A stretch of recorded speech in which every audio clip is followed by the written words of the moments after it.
नमस्कार साथियों, आप सभी को गणतंत्र दिवस की आप सभी को हार्दिक शुभकामनाएं एवं बधाई। गणतंत्र क्या सच में जनता का तंत्र है? अर्थात वह व्यवस्था जहां जनता मालिक है और शासक नौकर है। लेकिन आज सत्ता स्वयं अपने आप को मालिक साबित करने में लगी है। लेकिन आज प्रश्न यह है कि क्या भारत में सचमुच जनता मालिक है या फिर सिर्फ सत्ता, कुर्सी और स्वार्थ से गणतंत्र को शासन तंत्र बना दिया गया? साथियों, हम संविधान में पढ़ते हैं, भारत का संविधान हम भारत के लोग से शुरू होता है। यह वाक्य केवल भूमिका नहीं बल्कि पूरे शासन की आत्मा है।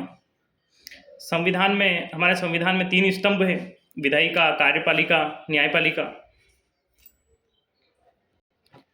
विधायिका कार्य है कानून बनाने के लिए, कार्यपालिका का है कानून लागू करने के लिए, न्यायपालिका का कार्य है न्याय देने के लिए। इन तीनों का उद्देश्य केवल एक था: जनता का कल्याण और अधिकारों की रक्षा। लेकिन आज वर्तमान परिस्थिति में हम देखते हैं कि शासन तंत्र में कितनी जिम्मेदारी पूर्वक सत्ता के द्वारा कार्य किया जा रहा है। वह सब दृश्य आप लोगों के सामने है। जनता को ना स्वच्छ जल मिल पा रहा है, ना स्वच्छ हवा। सरकार सिर्फ वोट तक ही जनता की चिंता करती है। वास्तव में चुनाव समाप्त के बाद में सारे वादे सिर्फ एक छलावा बनकर रह जाते हैं। आज वास्तव में स्थिति यह है कि चुनाव के समय जनता मालिक होती है, वही नेता उसके चरणों में नतमस्तक होते हैं। चुनाव के बाद वही जनता भूलने योग्य बन जाती है।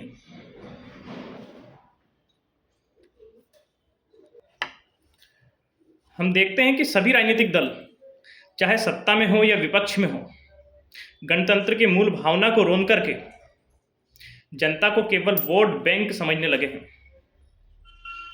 इससे ज़्यादा जनता की वैल्यू बची नहीं है।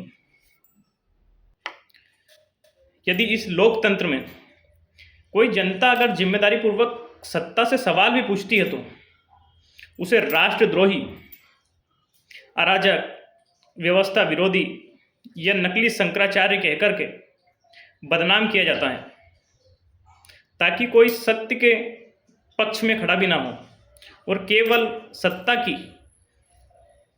के बताए रास्ते पर ज्यों के त्यों चलते रहें। जो सरकार ने बोल दिया वो स्वीकार कर लें, कोई तर्क नहीं, कोई सवाल जवाब नहीं। इससे बड़ा भारत का दुर्भाग्य और क्या होगा।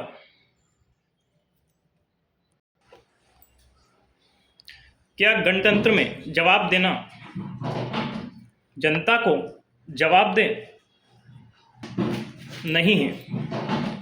कोई जिम्मेदारी स्वीकार करना ही नहीं चाहता। विधायक जनता के प्रति जवाबदेह नहीं है। अफसर फाइलों के पीछे छिपे हुए हैं। गरीब के लिए न्याय आज भी तारीखों में उलझा हुआ है। आज सभी विभागों में, पूरे सरकारी तंत्र में, सभी जगह पे भ्रष्टाचार इस हद तक फैला हुआ है कि एक परंपरा बन गया हो। जैसे बिना भ्रष्टाचार के कोई कार्य समय पे पूरा होता ही नहीं। आज तंत्र इतना ताकतवर हो गया है कि इसे गण यानी कि जो जनता है, जो इस देश की जनता है, उसको ही कमजोर बना दिया गया है। साथियों, आज गणतंत्र दिवस है, लेकिन हमें इसका आत्ममंथन भी करना चाहिए। हर साल 26 जनवरी को झांकियां निकलती है, भाषण होते हैं, देशभक्ति के गीत बजते हैं, लेकिन असली सवाल कोई नहीं पूछता कि किसान कितना सुरक्षित है, युवा को रोजगार क्यों नहीं है, क्या आदमी को सस्ता और सुलभ न्याय मिल रहा है, क्या सभी को समान शिक्षा मिल रही है। सरकार के जो कार्य होने चाहिए, क्या वो अपने कार्य पूरी तरह से कर रही हैं? अगर साथियों आपका जवाब नहीं है तो यह केवल औपचारिक गणतंत्र है, सार्थक गणतंत्र अभी भी नहीं है। गणतंत्र तभी मजबूत होगा जब जनता सवाल पूछना स्टार्ट करेगी, अपने अधिकारों के लिए लड़ना प्रारंभ करेगी। जनता को सिर्फ वोटर नहीं, निगरानी कर्ता भी बनना पड़ेगा।